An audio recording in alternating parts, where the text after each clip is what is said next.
Hari ini kita berada di penghujung tahun, di penghujung bulan. Begitulah cepatnya hari itu berlalu.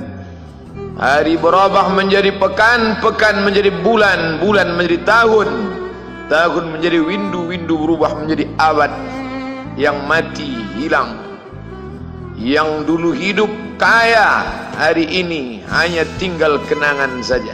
Kemana mereka dulu yang hebat-hebat, bangsawan, para penguasa?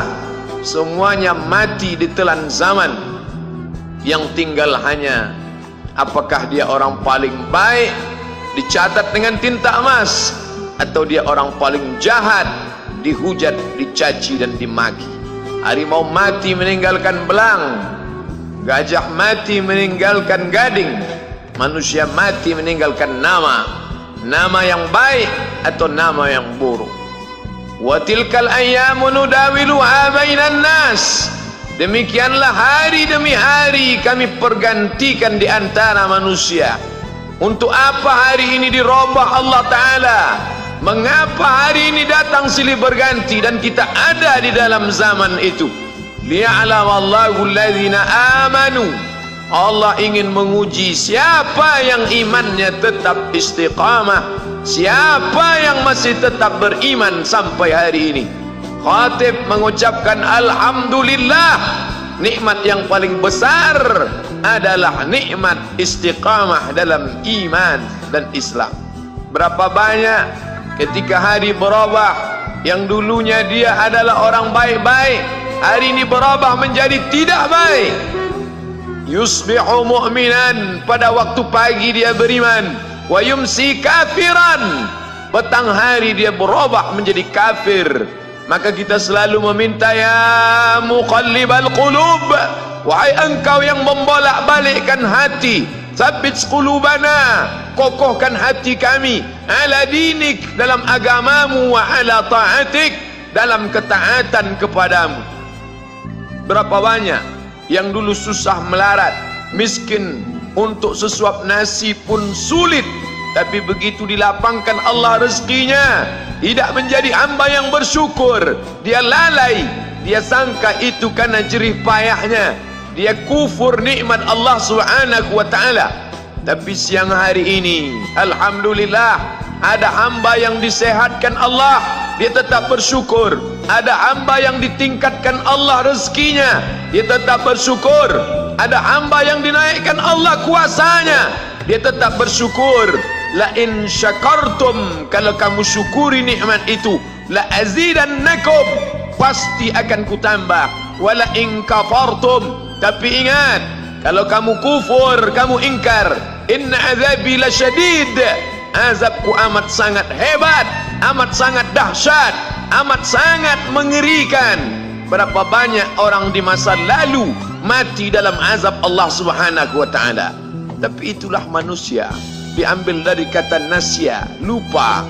Dia tidak pernah ingat apa yang pernah ditimpakan Allah kepada kaum-kaum sebelumnya.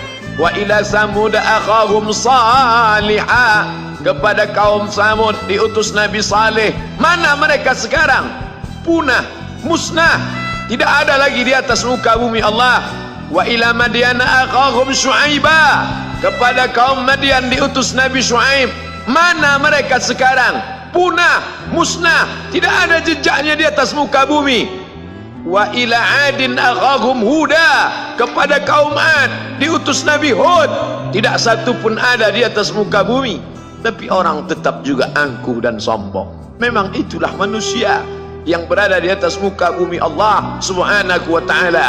Maka orang-orang yang baik tidak pernah berhenti mengajak kepada kebaikan. Umat ini dikatakan baik bukan karena banyak ibadahnya. Umat ini dikatakan baik bukan karena dia pergi bolak-balik ke kota Makkah Al-Mukarramah untuk haji dan umrah. Allah puji umat ini, kuntum khaira ummah, kalian umat terbaik. Kapan?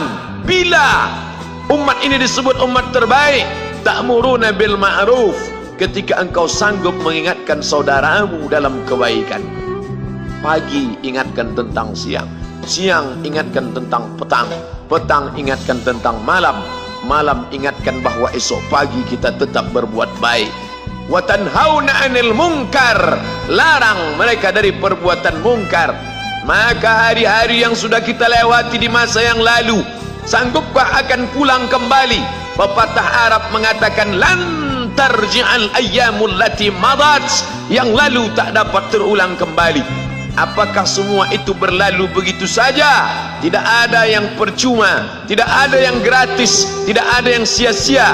Semua akan diminta pertanggungjawaban di hadapan Allah Subhanahu wa ta'ala.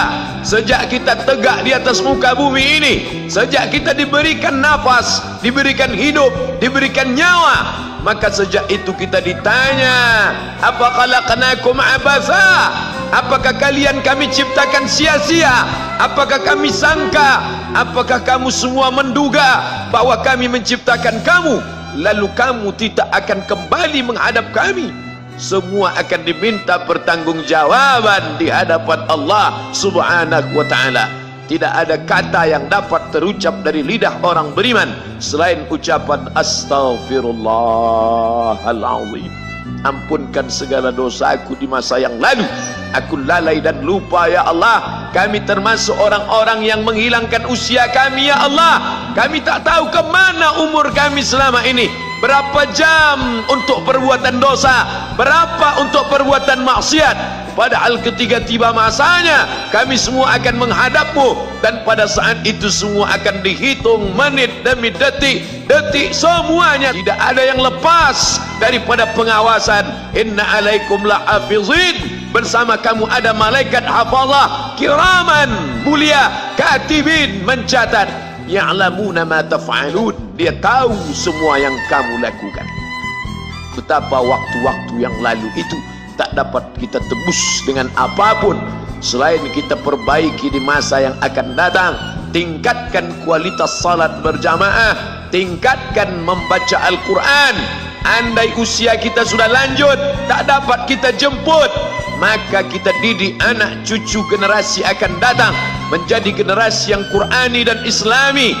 Sab'atun yudhilluhumullah, ada 7 di antara yang dapat naungan Allah. Yauma la dhilla illa dhilluh, hari itu tidak ada naungan kecuali naungan Allah Subhanahu wa ta'ala. Di antara yang mendapat naungan itu adalah syabun, anak muda, nasya'a fi ibadatillah, anak muda yang tumbuh beribadah kepada Allah Subhanahu wa ta'ala. Andai masa muda kita penuh dosa, andai masa muda kita penuh narkoba, andai masa muda kita penuh zina, wal iyadzubillah wa na'udzubillah, jangan sangka Allah tutup pintu taubat. Innallaha la yaghfiru ayyushraka bihi, Allah tak terima taubat orang yang mempersekutukannya. Wa yaghfiru ma duna dzalika liman yasha, tapi taubat selain itu diterima, dibukakan Allah Ta'ala. Mari perbaiki anak menantu, cucu, kawan, sahabat, andai talat, ajak ke jalan Allah Subhanahu wa ta'ala. Itulah salah satu memperbaiki yang masa lalu, kita perbaiki di masa yang akan datang. Di antara tujuan Allah mengapa dia buat kita masih hidup di akhir tahun ini, ya'lamallahu allazina amanu, Allah menguji siapa yang masih tetap dalam istiqamah iman dan Islam. Tujuan kedua, mengapa Allah buat kita hidup sampai hari ini? Wa yattakhidha minkum syuhada, wa yattakhidha minkum syuhada, Allah ingin melihat siapa di antara kita ini yang layak untuk menjadi syuhada. Iskariman, hidup mulia, au mut syahidan, atau mati syahid. Pilihan orang Islam tidak banyak. Kalau hidup, hidup mulia. Kalau mati, mati syahid. Jangan hidup hina, mati terlunta-lunta, tidak diterima Allah Subhanahu wa ta'ala. Hidup mulia atau mati syahid dipersaksikan oleh para malaikat. Man kharaja fi talabil ilmi, siapa yang keluar rumah dengan niat menuntut ilmu, fahuwa fi sabilillah, maka dia seperti orang yang berjihad fi sabilillah, yang jauh meninggalkan kampung halaman, menuntut ilmu di perantauan. Jangan kau sangka kau anak yang terbuang, engkau adalah seorang syahid. Andai mati dalam perjalanan, maka matimu adalah seorang yang mati syahid.